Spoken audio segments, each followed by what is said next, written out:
week, we are going to take a break from our regular scheduled program. So instead of doing our regular art Monday through Thursday like normal with our different categories, we're going to just set that aside for this week, and we are going to do a special book study. Yes, you heard it right, book study. Now we're going to take a book that you've read in class, in your humanities class specifically, and we're going to use that to create a art project. And that art project is going to take up all 4 days this week. I've broken it down into sections so you can follow along and do one part each day. Most of the time, you're going to need things to dry in between one day and the next. So even if you decide to crunch it together and do it in one sitting, you might have to wait a little bit in there to let things dry before going on to the next step. Just keep that in mind. So here we go. Today, part 1. You ready? Let's go. So today we are going to make a piece of art based on the book A Little Princess that you read in class.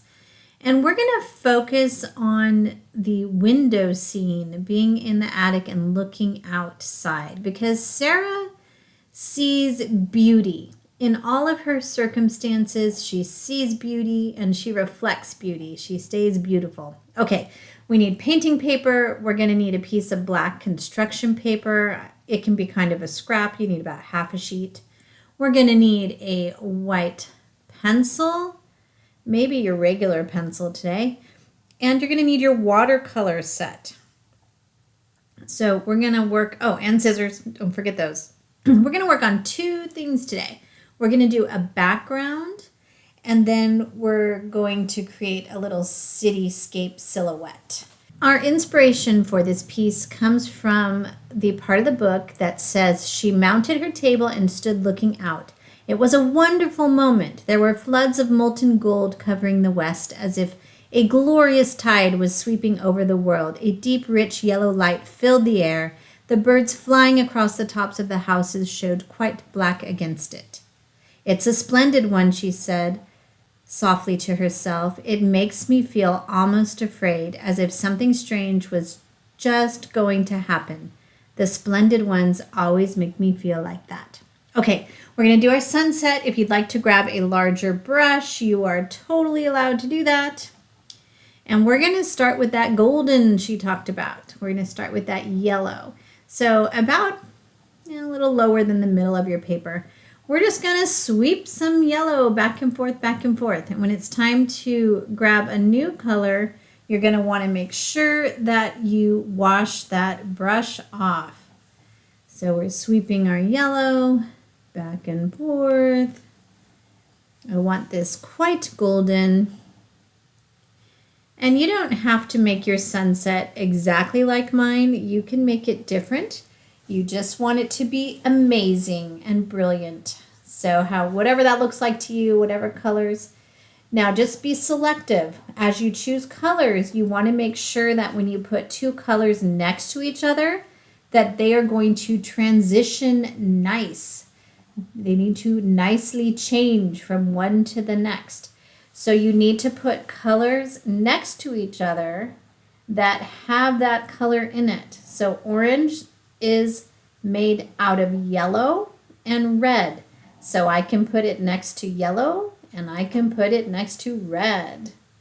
Now after my orange, I wouldn't want to suddenly just go to blue because those 2 colors are not going to blend nicely. So instead, I'm going to have this go a little red. So I can transition from orange to the red. And then I will be able to go to either violet, because red is in violet, or I can do blue, and that blue will sort of create a little bit of a violet in between the 2 colors. And this is only part of our picture, so just keep that in mind. You don't need to paint the entire thing, but you need to paint pretty much about the top half of it, just to be safe. All right, I'm going to go with that Beautiful violet color. I like how the violet and the red will blend together really nicely. And I'm just sweeping back and forth. Now I need to get these two colors to transition nicely. I want it to be sort of a soft fade as it goes from one to the next. Yep, that looks pretty nice. All right, I just really want it to be deep and brilliant because as the book says, it was a splendid one. So we need it to be splendid. So make this an amazing sunset. Don't use too much water. You don't want it to be too watery and soft and pastel-ish. You want it to be pretty vibrant. All right, I'm going to bring my violet up just a little bit. I probably have done enough painting, but I just want to be sure I have enough for my window. So I am going to go ahead and paint to the top here.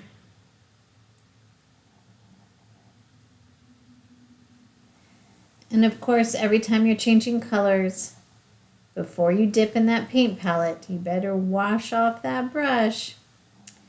All right, I want to have a little bit of fun with this. So I'm going to go ahead and grab some blue. And I am going to put blue up here at the top, just the very end. I don't even know if you're going to be able to see this by the time I'm done, but just in case. And then of course I need to sweep back and forth between the blue and the violet so they blend in together a little bit. And then you can decide, do you want this to be a clear night? Do you want there to be any clouds in the sky? Up to you. And when it comes to doing clouds, we don't have white. So we can't paint white on top of this to create clouds like we sort of normally would. So you're going to have to get a little creative.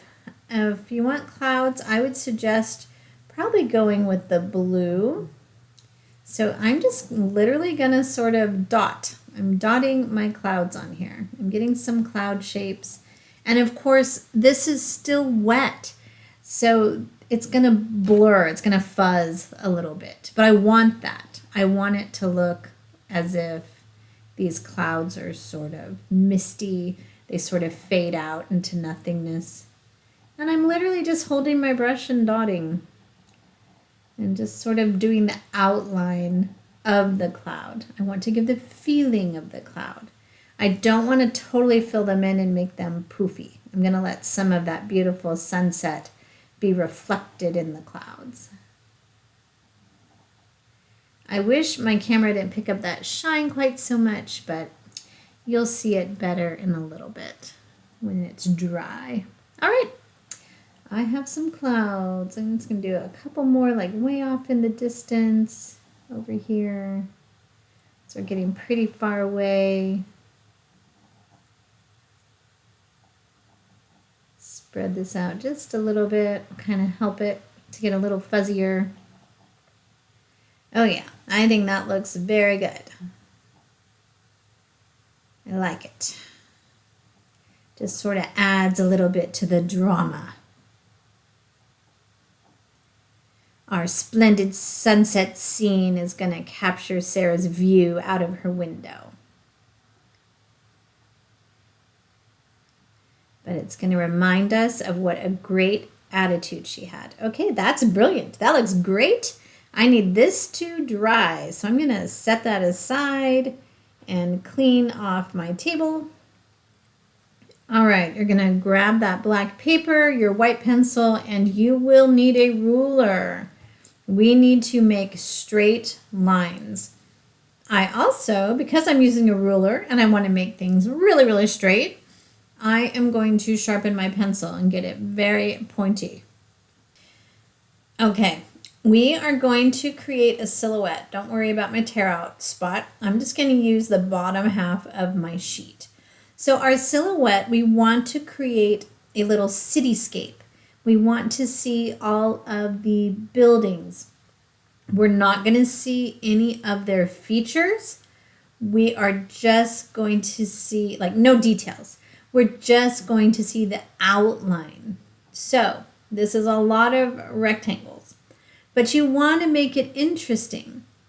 And this is the city. This is, very industrial. And so you want to do a lot of buildings crowded up next to each other. So I'm going to start out with a tower. I want to have like a big tower, like the clock tower. So I'm going to go ahead and put a point on the top of this building.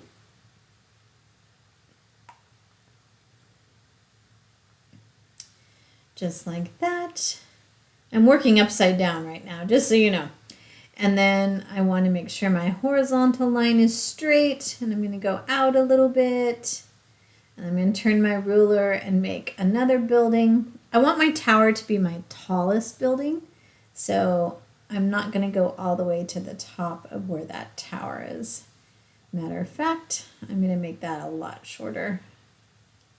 So you're just going to do this. You're going to work creating different buildings. Some buildings can have spaces in between them. Some can be bumped right up next to each other. Some can have roofs and chimneys or smokestacks, whatever you like. You can be as creative as you want to be. Also, don't worry about the white pencil because we're going to cut this out and we're going to use the other side. So you can draw on here as much as you need to. It won't matter. All right, once you have your skyscape, that's hard to say, skyscape, you're going to grab your scissors and you are very, very carefully going to cut out your city. And I will point out to you that you probably will not use the entire city. You'll probably just use a portion of it, but still cut it out to the best of your ability. I like to get rid of the extra paper because it's kind of in your way. So I like to get rid of that and then I can just focus on cutting the details. There we go. It is all cut out, ready to go. I have my little cityscape. Here's the side without the pencil. That looks awesome. All right. That is it for today. Let your backdrop dry.